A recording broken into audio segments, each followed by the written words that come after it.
আসলে কী নিয়ে কথা বলবো কিছুই খুঁজে পাই না। সারাদিন এত কথা বলি, কিন্তু যখনই মোবাইলটা হাতে নিই ভয়েস দেওয়ার জন্য, তখনই মনে হয় মাথার মধ্যে কোনো কিছুই যেন কাজ করে না। মনে আসে না কোনো কিছু কোন বিষয়ে কথা বলবো। আপনাদেরও কি এমন হয় নাকি? আমার মনে হয় এখন যারা এই সোশ্যাল মিডিয়ায় আমরা কাজ করছি, তাদের সবারই একই অবস্থা। প্রায় আপুদের ভয়েস শুনি, যখনই এরকম আমার মতো সমস্যা ফেস করে, মোবাইলটা হাতে নেয়, পেটের মধ্যে কোনো কথা নেই।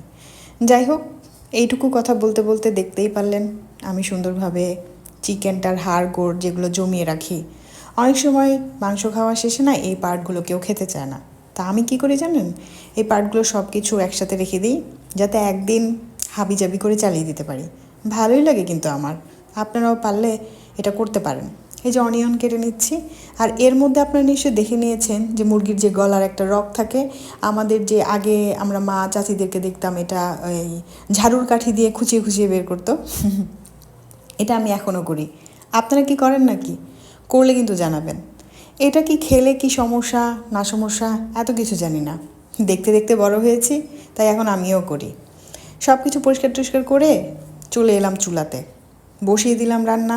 মেথি দিয়ে দিলাম, কুকিং অয়েল দিয়ে দিলাম, অনিয়ন দিয়ে দিলাম, আর একটু ভাজা ভাজা করে নেব, হালকা ব্রাউন যেটাকে বলে আর কি। আপনারা নিশ্চয়ই এটা করে নেন, শুধুমাত্র আমি না। এই যে হয়ে গেল হালকা ব্রাউন। আর যখন আমার খুব বেশি তাড়া থাকে না, তখন আমি সমস্ত মশলাগুলো একটার মধ্যে গরম পানি দিয়ে গুলিয়ে নিই। এখানে কি আছে জানেন?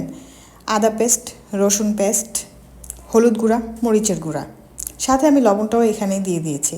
হালকা একটু গরম পানি দিয়ে গুলিয়ে নিয়েছি।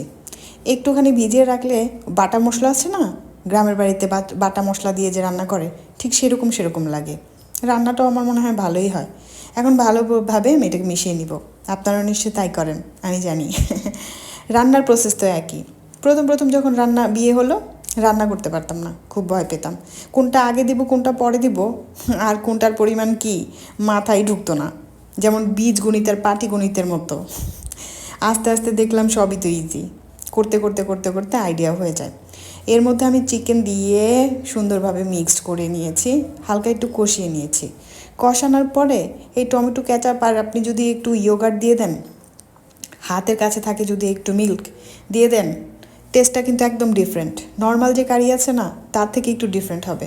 রান্না করে দেখবেন, ভালোই লাগে। আমরা বাসায় তো খুব মজা করে খাই। আশা করি আমার এই ট্রিক্সটা ফলো করবেন। একদম যখন মুখের মধ্যে চিকেন একদম রেগুলার টেস্ট লাগতে থাকবে, তখন এরকম একটু টমেটো ক্যাচাপ দিয়ে দিবেন, ইয়োগার্ট দিয়ে দিবেন, আর অল্প একটু দুধ দিয়ে দিবেন। দেখবেন টেস্টটা একদমই ভিন্ন আসে। আর যদি হাতের কাছে থাকে একটু বাদাম পেস্ট দিয়ে দিলে তো মাশাআল্লাহ। আজকে আমার কাছে ছিল না। যাই হোক, সুন্দরভাবে আমি মিক্সড করে ঢাকনি দিয়ে ঢেকে দিলাম। এর মধ্যে কিন্তু আমি বলিনি, এই যে কলিজা, মুরগির কলিজা ওটা দিয়ে দিয়েছি। আর মাংসের মধ্যে অবশ্যই মাংসের মশলা তো দিতেই হয়। কি মাংসের মশলা এটা আমরা সবাই জানি। দারচিনি, লবঙ্গ, তেজপাতা আর এলাচি, এই সমস্ত কিছু দিয়ে সুন্দরভাবে মিক্সড করে একটু ভাপের মধ্যে রেখে দেবেন। যখনই কারিটা কুকড হয়ে যাবে, একটু উঠিয়ে দেখবেন। আর হ্যাঁ, লবণটা কিন্তু টেস্ট করতে ভুলবেন না। ও যে আছে না 3 কন্যার গল্প, আজকে রাখি, আরেকদিন বলবো।